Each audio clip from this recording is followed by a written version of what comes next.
memang sedang sangat terpuruk ya. Kondisi AGH, kekasih Mario Dandi, mengalami gangguan psikologis. Kuasa hukum minta perlindungan KPAI. Wanita berinisial AGH yang diketahui sosok kekasih Mario Dandi Satrio kini mengalami gangguan psikologis seusai terseret kasus penganiayaan terhadap David. Oleh karena hal tersebut, pihak AGH meminta perlindungan dari Komisi Perlindungan Anak Indonesia atau KPAI. Diharapkan dengan adanya perlindungan dari KPAI dapat membantu AGH saat proses penyelidikan kasus penganiayaan anak pengurus GP Ansor. Hal tersebut disampaikan oleh kuasa hukum AGH, Manggata Toding Alu. Pihaknya telah mendatangi KPAI di Gondang Dia, Menteng, Jakarta Pusat pada Selasa 28 Februari 2023. Kedatangannya untuk mengonfirmasi terkait permintaan perlindungan untuk AGH. Pasalnya, Manggata telah mengajukan surat kepada KPAI sejak 24 Februari 2023.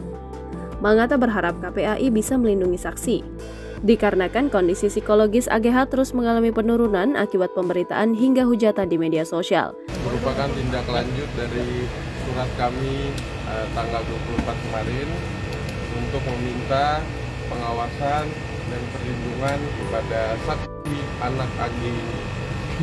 Kami berharap KPAI bisa membantu dan mengawasi saksi anak ini dalam proses penyidikan ataupun proses peradilan ke depan.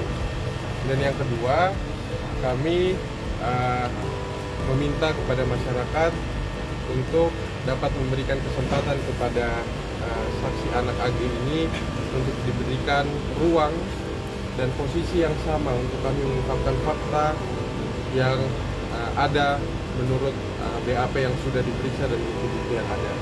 Sementara pihak KPAI membenarkan permohonan dari pihak AGH.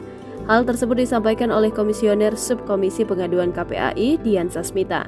Dian mengaku pihaknya sudah menerima pengaduan dan mendengarkan keterangan dari pihak AGH terkait situasi dan proses hukum yang sedang berlangsung.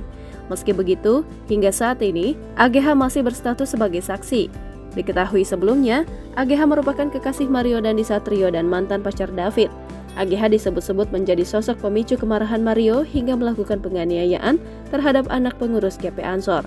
Perempuan 15 tahun itu mengadu kepada Mario terkait tindakan tidak baik David. Aduan tersebut pun memicu amarah Mario hingga melakukan penganiayaan terhadap David.